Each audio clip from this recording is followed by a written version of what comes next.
Ji praise the Lord, मेरा नाम Paul Tariq Khan है और फिर एक नई वीडियो में मैं आपके सामने आया हूँ और हमेशा की तरह वीडियो में वचन में जाने से पहले मैं कुछ बातों को शेयर करना चाहूँगा। जैसे मेरे प्यानो, इन दिनों में हम देख रहे हैं कि आपकी एक मतभेद सा हमें दिखाई दे रहा है मेरे प्यानो, कुछ प्रचारकों के बीच में मेरे प्यानो, और जिसमें मेरे प्यानो कुछ लोग, जिसमें एक प्रचारक जिसको हम देख सकते हैं डैनियल राज जी, मेरे प्यानो, जो विरोध करते हुए नजर आ रहे हैं और प्रचारकों को, क्यों, किस बात के पीछे, खरी शिक्षा के पीछे और एक अन्य भाषा के मुद्दे को लेकर। तो पहले उस छोटी सी वीडियो को मैं क्लिप को दिखाना चाहूंगा और फिर इस टॉपिक, इस विषय के बारे में हम बात करते हैं। देखिए वीडियो क्लिप। दोस्तों, जय मसीह। प्रभु यीशु मसीह के नाम में आप सभी का बहुत बहुत स्वागत है। दोस्तों, ये वाला पोस्टर आपके स्क्रीन के ऊपर अभी आ गया है। इस पोस्टर में जितने भी लोग हैं वो सारे के सारे लूसीफर के द्वारा भेजे गए खरी शिक्षा के खिलाफ बोलने के लिए, ये जितने और इनके जैसे और भी कई फोटो डाल सकता था, लेकिन फिलहाल इनसे काम चलाते। आप सबको बता दूं, खरी शिक्षा वालों आपको, मसीह मंथन आपको, मसीह जनता आपको, खरी शिक्षा वाले आपको, कि ये सारे के सारे खरी शिक्षा के खिलाफ लूसीफर के द्वारा भेजे गए इन लोगों के जितने भी दाव पेज थे, इनकी जितनी भी स्ट्रैटेजीज थी मेरे अगेंस्ट में, खरी शिक्षा के अगेंस्ट में, टोटल फ्लॉप। ये सारे के सारे टोटल फ्लॉप, फेल हो गए। मुझे 5 साल से खरी शिक्षा को प्रचार करने में ये सारे के सारे फेल हो गए। और डैनियल राज और मुझ जैसे 10 टक्का अभी भी मजबूती के साथ खरी शिक्षा का प्रचार करते हुए काम कर रहे हैं। इस पोस्टर से इन लोगों को तो खूब मिर्ची लगेगी, इनके फॉलोवर्स को खूब मिर्ची लगेगी, लेकिन मैं कुछ नहीं कर सकता। सच सच है ना। आप सबके बीच इनको रखने का और इनकी बात अभी करने का मकसद एक ही है कि ये सारे के सारे अकॉर्डिंग टू द स्क्रिप्चर, ये सारे के सारे कल्ट कैटेगरी में आते। कल्ट आपको बता, जैसे आपने वीडियो क्लिप में देखा मेरे प्यारो, कैसे डैनियल राज जी मेरे प्यारो टारगेट करते हुए हमें दिखाई दिए। एक फ्लॉप प्रचारकों को फ्लॉप बोल रहे हैं, खरी जिब्रिश बोल रहे हैं, शैतानी भाषा बोल रहे हैं, शैतानी लोग बोल रहे हैं। देख रहे हैं क्या क्या बोल रहे हैं वो, उन्हें खुद नहीं मालूम कि वो क्या बोल रहे हैं। पर मैं आपको बताना चाहता हूं कि यीशु मसीह हमसे क्या कहते हैं मेरे प्यारो। यीशु मसीह हमसे ये कहते हैं, अगर एक वचन मैं आपको पढ़ना चाहूँ तो मैं, हालेलुया, यीशु मसीह कहते हैं, हालेलुया, ये फिर उसने अपने, अगर मत्ती 10 अध्याय पहला वचन, फिर उसने अपने 12 चेलों को पास बुलाकर उन्हें अशुद्ध आत्माओं पर अधिकार दिया कि उन्हें निकाले और सब प्रकार की बीमारी, प्रकार की दुर्बलताओं को दूर करे। अब मैं बताना चाहता हूँ, जब यीशु मसीह ने अधिकार दे रखा है हमें दुर्बलताओं, बीमारियों को निकालने का, दुष्ट आत्माओं को निकालने का, अन्य भाषा बोलने का, भविष्यवाणी करने का, तो मेरे प्रियानो, परमेश्वर ने जब हमें अधिकार दे रखा है हर एक वरदानों पे मेरे प्रियानो, तो उन वरदानों को क्यों रोका जा रहा है? जैसे हम देखते हैं मेरे प्यानो, जब बाइबल के अनुसार प्रचार किया जा रहा है तो उन प्रचारों को, उस प्रचार को फ्लॉप प्रचार क्यों कहा जा रहा है? जैसे अभी डैनियल राज जी का हम देख सकते हैं कि फ्लॉप कह रहे हैं प्रचारकों को, मतलब जो प्रभु के दास को फ्लॉप कहना, प्रभु के वचन को कहीं ना कहीं मेरे प्यानो कंडम करना, जो ये करते हुए दिखाई दे रहे हैं हमें इस वीडियो क्लिप में मेरे प्यानो। पर मैं बताना चाहता हूँ, ये बहुत दुख की बात है कि इस तरीके से आप अपनी तारीफ अपने मुंह से किए जा रहे हैं। डैनियल राज जी, अपना तारीफ यीशु मसीह ने की, अपनी बड़ाई अपने आप मत कर। यीशु मसीह ने की, मेरी बड़ाई तो मेरे पिता से होती है, तुम मेरी बड़ा, मनुष्य से मेरी बड़ाई नहीं होती।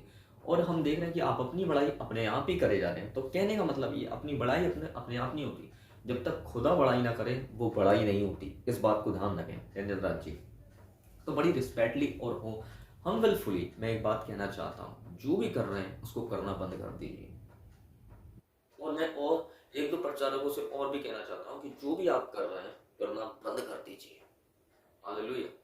इससे परमेश्वर की, आपके चुप रहने में ताकत है, आपके बोलने में ताकत नहीं। इस बात को ध्यान रखें। आप जितना बोलेंगे आप उतना शैतान को बढ़ावा दे रहे हैं अपनी जिंदगी में काम करने में। हमारे शब्दों में काम करने की कोशिश करता है शैतान, मालूम है आपको। और उन शब्दों से हम बोल क्या रहे हैं, वो एक महत्वपूर्ण बात है कि उस शब्दों से हम खुदा की प्रेजिंग कर रहे हैं, खुदा के नाम को ले रहे हैं, या हम संसार की बातों को लेके बैठे हुए हैं, या हम आर्गुमेंट की बातों को लेके बैठे हैं, या मुद्दों की बातों को लेके बैठे हुए हैं। तो हम बोल क्या रहे हैं वो इंपॉर्टेंट है परमेश्वर की नजर में। अगर आप सही बोल रहे हैं तो आप परमेश्वर को महत्व दे रहे हैं, अगर आप गलत बोल रहे हैं तो परमेश्वर तो आप शैतान को मौका दे रहे हैं जीवन में काम करने का। इस बात को ध्यान रखें। तो डैनियल रेजान जी से मेरी निवेदन है, इस तरीके से अब अगर आप वीडियो डालते रहेंगे तो एक छवि कैसे लोगों पर कैसे जाएगी। मेरा उन लोगों से भी कहना है जो इनके विरुद्ध भी एक दो वीडियो बना लेते हैं, मेरा उनसे भी कहना है कि आप भी मत बोलिए। मैं दोनों से कहना चाहूंगा कि आप चुप रहिए। पर मैं ये कहना चाहता हूँ कि आप अपनी शिक्षा को, खरी शिक्षा और दूसरे की शिक्षा को क्या कर रहे हैं और उनके चित्र दिखाकर स्क्रीन पे एक फ्लॉप बोल रहे हैं। जिसे खुदा ने चुना है वो कैसे फ्लॉप हो सकता है, आप मुझे बताइए। ये प्रभु के सेवक हैं और जब परमेश्वर ने सुना तो कैसे फ्लॉप हो सकते हैं। हालेलुया। परमेश्वर ने दाऊद को चुना, फ्लॉप नहीं हुआ। शाऊल को भी चुना था, वो फ्लॉप हो गया। तो दाऊद को चुना, वो फ्लॉप नहीं हुआ, क्योंकि दाऊद परमेश्वर के मन के अनुसार था। आज हम मन के अनुसार काम कर रहे हैं, नहीं कर रहे हैं परमेश्वर के। पहले मैं ये पूछना चाहता हूँ डैनियल राज जी आपसे, आप अन्य भाषा के विरुद्ध, जिब्रिश वंश के विरुद्ध जो परमेश्वर ने बाइबल में लिखा है उस बात को लेकर आप उसको अगेंस्ट बात करते हैं, तो क्या है? कहीं ना कहीं जो वचन से सीखने को मिल रहा है, उस वचन की बातों को आप कैसे डिनाई कर सकते हैं? मैं कहने का मतलब मेरा ये है, यीशु मसीह ने किसी बात का अधिकार दिया है तो उस अधिकार को कौन छीन सकता है? डैनियल राज जी, इस वीडियो के माध्यम से अगर ये वीडियो आप तक पहुंचे तो मैं कहूँगा तो आप समझ जाएंगे कि मेरा जो कहना है वो वेस्टेड नहीं है। वो कहना है एक काम की बात है, क्योंकि वचन से बात हो रही है। क्योंकि यीशु मसीह ने अधिकार दिया है भाई चेलों को, बेटियों, तो आप अधिकार के आड़े क्यों आ रहे हैं? वाकई में अगर आप सेवक हैं तो आप उस अधिकार को समझेंगे, और अधिकार को नहीं समझ रहे हैं आप, तो कहीं ना कहीं शैतान आपके द्वारा कहीं ना कहीं लोगों को डाइवर्ट करने में लगा हुआ है। मैं बात बताना चाहता हूँ, कंफ्यूजिंग बहुत बड़ी, समझ रहे हैं? तो इन दिनों में आपस के मुद्दे छोड़िए और सही बातों को और परमेश्वर की बातों को पकड़िए, प्रभु की बातों को, प्रभु के वचन को ले जाने की कोशिश करिए। आर्गुमेंट में फंसेंगे तो गिरेंगे, पर वचन के अनुसार चलेंगे तो जीवन पाएंगे और लोग भी जीवन पाएंगे आपके द्वारा। तो मैं यही कहना चाहता हूँ, प्रभु के नाम से आए हैं, प्रभु के नाम की लाज रखें। हालेलुया। प्रभु को महिमा दें। तो मैं ये कहना चाहता हूँ, हालेलुया। बाकी अगर कुछ 19-20 हुआ हो तो प्रभु में क्षमा करें, पर मैं जो बात है वो ज़्यादा ही वीडियो बन गई है इन मुद्दों पर, तो मैं ये वीडियो लाया हूँ क्योंकि परमेश्वर ने मुझे इस तरीके का बोझ दिया कि मैं इस पर वीडियो बनाऊँ, इस टॉपिक पर वीडियो बनाऊँ, तो मैं सही रीति से आप लोगों को समझा पाऊँ जो भी हो रहा है वो सही नहीं हो रहा है। शैतान आपको वचन से ध्यान हटाकर आर्गुमेंट में और आपस के मतभेद में फंसाना चाहता है, तो मतभेद से बाहर निकलिए और वचन पर ध्यान रखिए, ध्यान लगाइए। हालेलुया। क्योंकि जो परमेश्वर ने सिखाया है उसको, वो परमेश्वर का ही है और परमेश्वर की शिक्षा है वो, और वो सच्ची है, तो उसको हम कंडम नहीं कर सकते हैं, उसको हम डिनाई नहीं कर सकते हैं, हम उसको रिसीव कर सकते हैं, क्योंकि वो रिसीव करने लायक वचन। समझ रहे हैं? सब कुछ मसीह की प्रेज़ द लॉर्ड। परमेश्वर आपका आशीष दे। आमीन।